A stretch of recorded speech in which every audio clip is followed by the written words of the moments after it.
आज देखेंगे एक नई कहानी, तुलनात्मक कहानी, बंदर की कहानी जो सराहनीय होगी। एक बहुत ही खूबसूरत जंगल था जहाँ बहुत सारे जानवर रहते थे एक साथ मिलकर। उन्हीं जानवरों में एक नकलची बंदर भी रहता था जो सभी जानवरों से तुलना करने की कोशिश किया करता था। दरअसल इस जंगल में एक ही बंदर था, इस वजह से वह खुश नहीं था। रोजाना पेड़ों में उछल कूद से उसके दिन की शुरुआत होती, लेकिन जैसे ही दूसरे जानवर को देखता तो उसके जैसा बनने की कोशिश में लग जाता।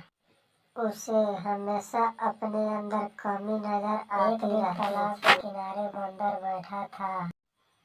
उसी समय एक कछुए को पानी के अंदर जाते हुए देखा।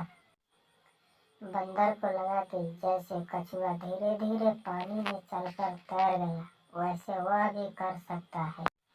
और अगले पल ही धीरे धीरे फिसलते हुए पानी के अंदर जा गिरा।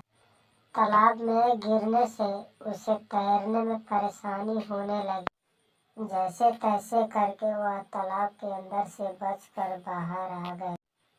लेकिन इस घटना ने बंदर को अंदर से डरा दिया था। धीरे धीरे बंदर के अंदर निराशा आने लगी, क्योंकि वह किसी भी जानवर की तरह गुणवान नहीं था। बंदर अपनी क्षमता से बेखबर बाहरी दुनिया में अपनी काबिलियत तलाश रहा था। सभी जगह से असफल होने के बाद बंदर को लगने लगा कि किसी और जगह जाना चाहिए। बंदर अगले दिन सुबह सुबह बिना किसी से कुछ कहे जाने के लिए बाहर निकला। थोड़ा दूर पहुंचने के बाद पहाड़ पर जलती हुई आग दिखाई दी। आग काफी नजदीक थी। बंदर को लगा कि वहां कोई जानवर मदद के लिए हो, इसलिए बंदर वहां पेड़ों के सहारे पहुंच गया। आग के नजदीक पहुंचते ही बंदर को एक रोती हुई चिड़िया दिखाई दी। वह अपने बच्चों के मदद के लिए गुहार लगा रही थी, लेकिन किसी भी जानवर में दहकती हुई आग को पार करने की साहस नहीं था।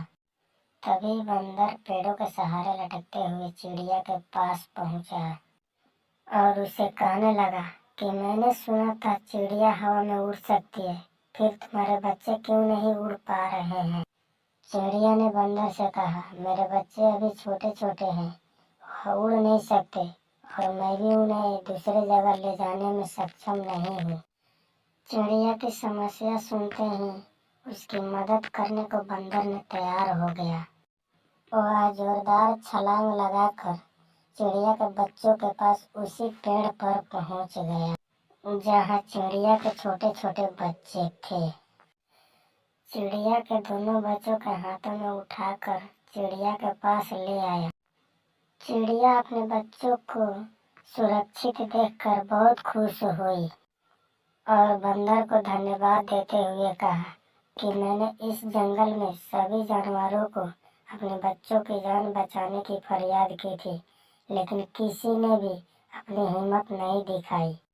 लेकिन तुम सर्वश्रेष्ठ शक्तियों के मालिक हो, जिसने इतनी भयानक आग में भी मेरे बच्चों को कुछ नहीं होने दिया। बंदर अपनी तारीफ सुनकर बहुत खुश हुआ।